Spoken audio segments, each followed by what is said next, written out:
مثلا تقول له اديني 10 جمل افتح بيهم كلام مع واحده. مثلا تقول له how to make ice cream للامهات مثلا اللي بيحبوا يعملوا حاجات في البيت كده بقى. فنخوخ بقى يا عم عبده يعني. مش فاهم. مش فاهم.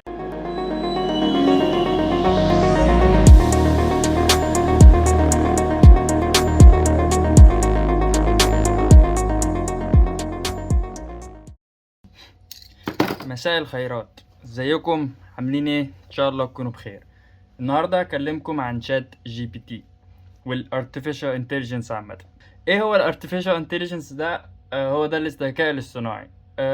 الحاجه اللي اعلمها لكم النهارده حاجه هتساعدك جدا جدا في كل حاجه، حرفيا في اي حاجه، في كل حاجه انت عايز تعمل ريسيرش فيها، عايز تجرب يعني ازاي تسرع شغلك اسرع لو انت شغلك في بحث والكلام ده.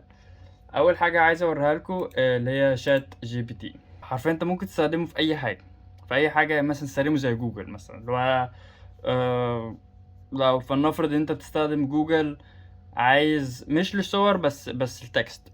بمعنى ايه؟ لو انت مثلا بتستخدم جوجل في البرمجه، مثلا، وعايز تخليه يعمل لك يربط لك الداتابيز مثلا بالحاجه اللي انت شغال بيها. هتقوم جاي يقول له how to connect database with Laravel مثلا، لو انت ده اللي انت شغال بيه. فانت هتكتب له الكلام ده كده، هتلاقيه دخل عليك ايه to connect database with Laravel، وهم جاي قايلها لك كده step by step، بدل ما انت مثلا تقعد تخش على جوجل وتقعد تسرش وتخش على الموقع ده وتخش على الموقع ده. هو ده انت هتسأله السؤال اللي هيديك الإجابات. حتى بدأ يديك الإجابات اهو، هيقول لك كل حاجة انت محتاج تعملها عشان تكونكت الداتابيز بتاعتك باللارافيل. حاجة تانية مثلا، طبعا باخد شوية وقت عبال ما ينزل كل حاجة. ايه رأيكم في دقني صحيح؟ لسه عليه، انا عارف ان هي مش مظبوطة، بس يعني ايه، كنت قاعد كده وعايز اغير المود شويه فقمت حلقت. يعني ممكن في الاخر اخش لها في الاخر، يعني ما علينا، مش قصه. مثلا عايز تقول له ايه، تقوم جاي داخل مثلا ضغط على نيو شات كده وقول له مثلا تقول له اديني 10 جمل افتح بيهم كلام مع واحده. خد بالك، تقول له give me 10 اقولها له ازاي بالانجليزي دي. give me 10 ways to start a conversation with a girl. طبعا كاتب له عم تاكد conversation. كاتبها له غلط، بس هو هيفهمني. هو ايه، هو اذكى مني يعني. هو انا اذكى منه، بس انتوا فاهمين قصدي. تمام. بص اقول لك ask about their interests. فاهم؟ انت مثلا مش فاهم اي حماده، تقوم جاي ايه زي ما قلت لكم في الفيديو اللي فات، تقوم جاي فاتح جوجل ترانسليت صاحبك كده جميل، تقوم جاي ايه فاتحه كده ايه جنبه كده انجليش لعربي. تمام. هستنى لحد ما يلود كل الحاجات.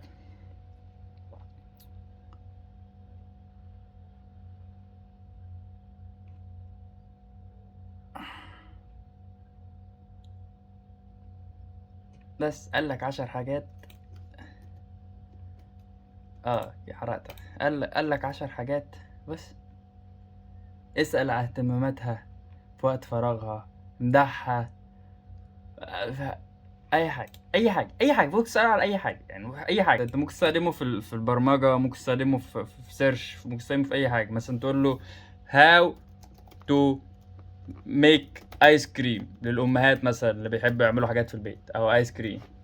او قول له give me مثلا give me 10 recipe to make vanilla ice cream. في احسن من كده؟ تمام. تك تك تك تك تك تك تك، يعني هيخش لك عليك من الاخر من كل حاجه، بدل ما تقعد تخش على جوجل بقى بتاع دي. فده ايه، استخدموه لان هو ده ده المستقبل قدامكم، هو ده. تمام. حاجه تانية مثلا في الاي اي، في اللي هو الارتفيشال انتليجنس، في حاجه جميله زي ده. تمام. ده بقى ايه، ده بالنسبه للديزاينرز او الناس اللي هي بتبقى عايزه مثلا في دماغها فكره كده وعايزه تعمل بالفكره دي حاجه، او عايزه تديزاين الحاجه دي وعايزه تسرع الكلام ده مثلا. يعني انا عايز اجيب لكم افكار غريبه بحيث ان يعني اقول لكم الحاجات دي انت ممكن تبعد بيها بدماغك لفين. يعني مثلا انت عايز ميكي ماوس، ميكي بتتكتب كده مش مهم، ماوس in the pyramids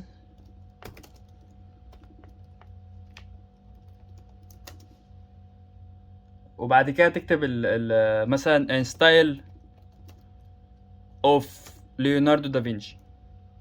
ليوناردو دافنشي بتتكتب ازاي؟ دافنشي عارفها، دافنشي هالس، حرفيا انا كاتب هالس تمام. فتستنى شويه كده عليه عبال ما يترجم الهلس ده وشوف مثلا هيطلع لنا ايه.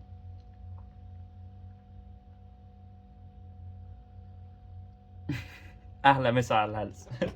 ايه ده ايه ده مثلا، خد بالك فكره انت مثلا عايز تعمل الفكره دي، عايز تدخلها في حاجه تانية، مثلا عايز تكتب ايه، عايز تقول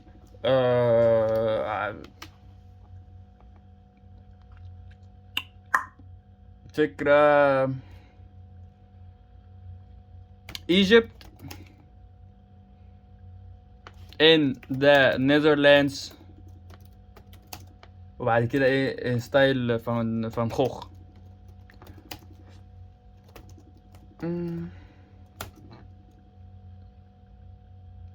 هلس، انت الفكره فين؟ في الهلس.